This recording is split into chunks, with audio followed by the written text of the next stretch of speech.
Konnichiwa minasama, bienvenue sur ma chaîne, c'est Nini. Aujourd'hui, je vais vous apprendre comment demander où.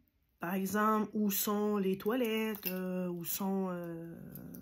bon, où, ok?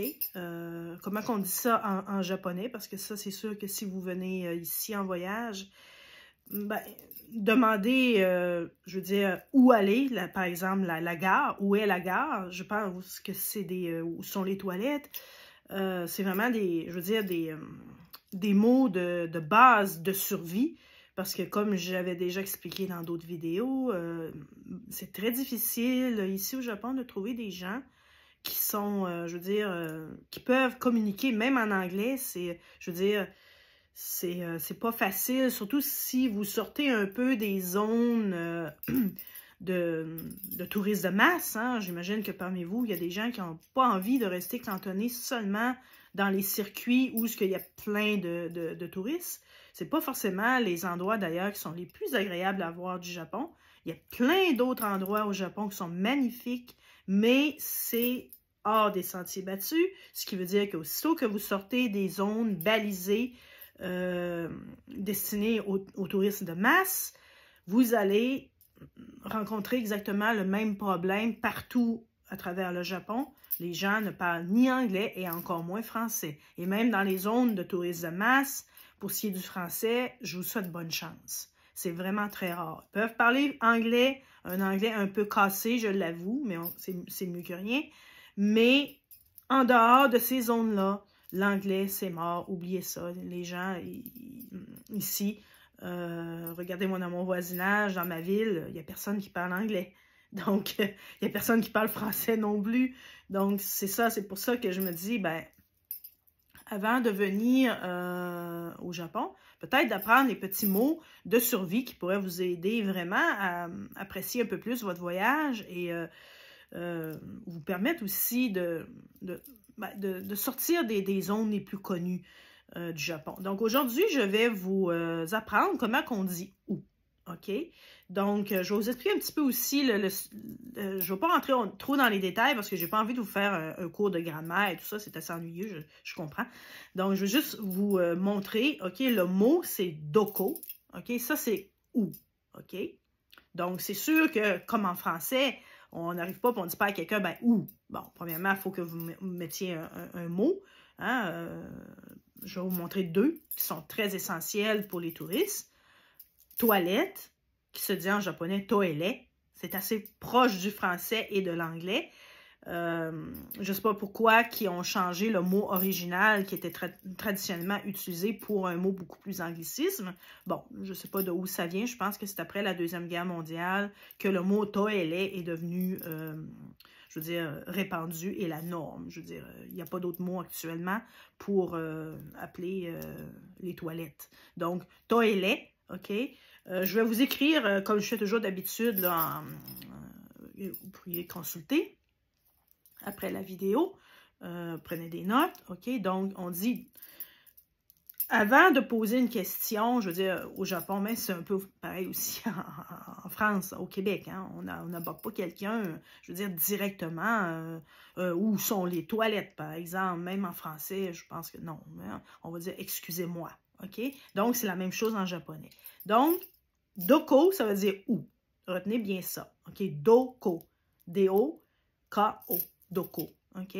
Donc, doko, ça veut dire où. Toilet, toilette, OK? Mais avant, on doit dire sumimasen, OK? Sumimasen, ça veut dire excusez-moi, pardon, OK? C'est une formule polie avant de demander la fameuse question où sont les toilettes, OK? Parce que, bon, on n'aborde pas quelqu'un, je veux dire, même s'ils savent qu'on est des étrangers, ils le voient bien par notre visage, qu'on n'est pas des gens de la place, hein, c'est sûr, ça paraît. Maintenant, ben, eux, les Japonais, souvent, quand ils voyagent à l'étranger, ils sont très tiqueux là-dessus, ils vont essayer le plus possible d'apprendre les formules de politesse parce qu'ils ne veulent pas, justement, froisser l'autre. Ils ne veulent pas froisser, je veux dire, les gens dans leur propre pays, OK? Donc, ils vont vraiment prendre soin d'apprendre le mot « excusez-moi » ou « pardon », OK? Avant de poser la question « où sont les toilettes », OK? Donc, sumimasen, ça veut dire pardon, excusez-moi, OK? Et toele wa doko desu ka? OK? Donc, vous savez, c'est un peu comme Yoda, le maître Yoda. Les langues asiatiques, beaucoup, bon, le sujet, c'est pas pareil comme en français. OK? Donc, on va surtout nommer, on va surtout dire toilette. OK? On va dire les toilettes avant de dire où. OK? Donc, c'est assez typique. C'est pareil aussi dans d'autres langues asiatiques comme le coréen. Je pense, mais là, je ne vais pas trop m'extrapoler parce que je connais pas vraiment le coréen ni le chinois, mais je pense que c'est un petit peu pareil dans pas mal toutes les langues asiatiques qui vont mettre, par exemple, le sujet vraiment en avant, tandis que nous, ben, c'est différent, c'est l'opposé. OK? Donc, toele, doko desu ka. On peut juste dire ça comme ça pour faire simple. OK? Toele, doko desu ka. OK? Donc, ça, c'est vraiment pour faire simple. Bien sûr, il y a des formules beaucoup plus complexes avec une grammaire parfaite, mais là, je sais pas ça que je vais vous enseigner parce que je sais que les gens ils s'intéresseront pas à ça du tout. Donc, vous êtes ici pour apprendre des mots de survie et rester dans l'ensemble le plus poli possible. Donc, si vous mettez le sumimasen avant, ça, c'est super. OK? Ça montre que vous montrez du respect envers votre interlocuteur. Et là, vous dites toele doko desu ka. Donc, votre interlocuteur japonais va comprendre immédiatement que vous voulez savoir où se trouvent les toilettes. OK? Donc, il n'y aura pas de problème, il n'y aura pas de chichi entre vous et votre interlocuteur japonais. Donc, c'est ça, moi, le but de vous enseigner. Donc, peut-être des gens vont dire, ouais, mais bon, on peut dire ça comme ça. Non, non, non. Je m'adresse à des gens, OK, qui viennent ici au Japon en tant que touristes et qui ne veulent pas se retrouver dans l'embarras parce qu'ils ne peuvent pas dire un seul mot en japonais et que ça peut créer des problèmes, de la confusion, du stress, même voire des états de panique. Donc, c'est ça le but. Je n'ai pas envie de vous donner un cours de japonais technique. Peut-être qu'éventuellement, je pourrais peut-être faire des vidéos là-dessus, mais je ne sais pas si je pourrais avoir vraiment des gens à qui ça les intéresserait, à moins qu'il y ait des gens qui voudraient venir s'expatrier ici, y vivre, je sais pas, moi, créer une entreprise, bon, peu importe, mais mon but, là, c'est, je m'adresse à des gens qui ne savent aucun mot en japonais et qui ont envie de voyager et qui n'ont pas forcément envie de juste rester cantonnés dans les zones les plus, je veux dire, les plus touristiques. Et je sais qu'il y a beaucoup de Québécois, qu'il y a beaucoup de Français ou Belges, bref, de francophones, OK, qui ne parlent pas anglais en plus, OK? C'est pas tous les francophones. Moi, j'ai la chance de pouvoir parler anglais, mais je sais que c'est pas tous les Québécoises, même s'il y en a qui disent, ouais, mais le Québec, c'est dans le Canada, oui, mais bon, le Québec a une histoire et ça ne veut pas forcément dire que tous les Québécois sont parfaits en anglais. Il y en a qui disent, ils savent juste thank you, puis bon, I love you. Bon, ça s'arrête pas mal là, yes, no. Donc, moi, j'en connais personnellement, moi, plein de Québécois qui ne parlent pas du tout anglais. Donc, si ces Québécois-là ou ces Français-là, des Français, il y en a énormément d'ailleurs qui ne parlent pas anglais. Donc, s'ils ont envie de venir au Japon, même s'ils sont dans des zones, je veux dire, à haut débit de tourisme, s'ils ne parlent pas un mot en anglais ou qu'ils savent juste dire yes, no, I love you, thank you, ben, ils vont avoir un problème, là. OK? Donc, si on vient au Japon, ben, et que vous aimez vraiment le Japon, ben, si vous ne parlez pas anglais, puis que votre, comment je pourrais dire, vous avez une fixation sur le Japon, vous aimez le Japon, ben, je pense que ça serait un petit peu plus logique d'apprendre le japonais si vraiment vous focussez sur le Japon et que vous avez envie d'y venir souvent ou que vous avez envie même voir d'y vivre, de vous y installer. Perdez pas de temps avec l'anglais. Concentrez-vous sur le Japon, le japonais, parce que moi, je sais très bien que même avec l'anglais, je suis parfaitement bilingue. Ben, où ce que j'habite, puis dans les endroits que je visite, ben, il n'y a personne qui parle anglais. Donc, c'est ça. Donc, voilà. Doko, ça veut dire où. OK?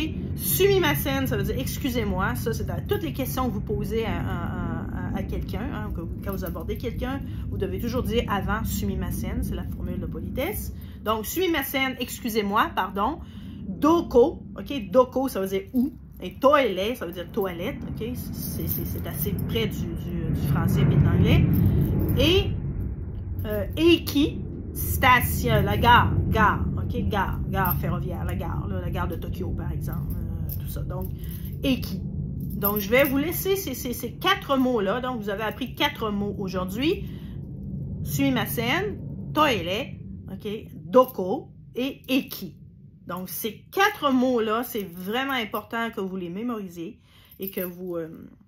parce que si vous venez au Japon et que vous êtes au moins capable de comprendre ces 4 mots-là facilement, que c'est vraiment mis dans votre tête et que ça devient un automatisme, ben ça va vous vraiment simplifier la vie. Donc, je répète lentement, sumimasen, excusez-moi, pardon, avant de poser une question à quelqu'un. Doko, où sont, OK? Où, OK, doko. Le mot doko, ça veut dire où sont, OK? Where, en anglais, OK? Toile, toilette, OK? Et eki, la gare, OK? Gare ferroviaire, la gare de Montparnasse, je sais pas quoi, là. Bon, au Québec, on n'a pas beaucoup de gares, on n'est pas bien, je veux dire, c'est plus les autobus, nous, qu'on utilise au Québec. On n'est pas vraiment bien organisé au niveau des réseaux ferroviaires. Donc, mais c'est un peu aussi pareil aux États-Unis, remarque. Hein? C'est plus l'avion ou les autobus et tout ça, mais on n'est pas bien servi comme, par exemple, au Japon, c'est vraiment nickel, c'est super, les trains sont toujours à l'heure. Il y a énormément de stations partout, de gares.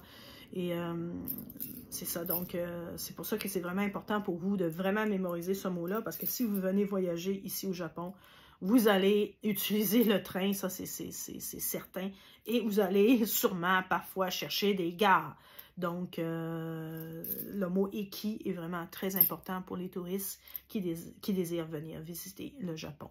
Donc, dernière fois, OK? Sumimasen, excusez-moi. Doko, où, toile, toilette, OK? Eki, gare, OK?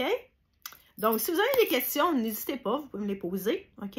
Peut-être aussi si vous avez des suggestions à me faire, je suis toujours ouverte pour les suggestions. Si vous voulez que j'aborde certains sujets, il n'y aura pas de problème. Éventuellement, si j'ai plus de followers, je vais faire des lives avec vous. J'ai envie de créer une petite famille d'amoureux du Japon, de passionnés du Japon. Ça sera agréable de discuter avec d'autres passionnés aussi. Hein? Entre passionnés, c'est toujours agréable de communiquer ensemble. Si vous avez rêvé de venir ici, tout ça, donc... éventuellement, on pourrait faire des lives ensemble si j'ai plus de followers. Donc, voilà, un petit pouce aussi, abonnez-vous. Et si vous connaissez des gens qui sont passionnés par le Japon, peut-être leur recommander ma chaîne. Donc, je vais faire régulièrement des petites vidéos courtes comme ça pour vous introduire des mots faciles à mémoriser en japonais qui vont vous aider à, franchement, améliorer votre séjour. Donc, voilà. Sayonara. Bye.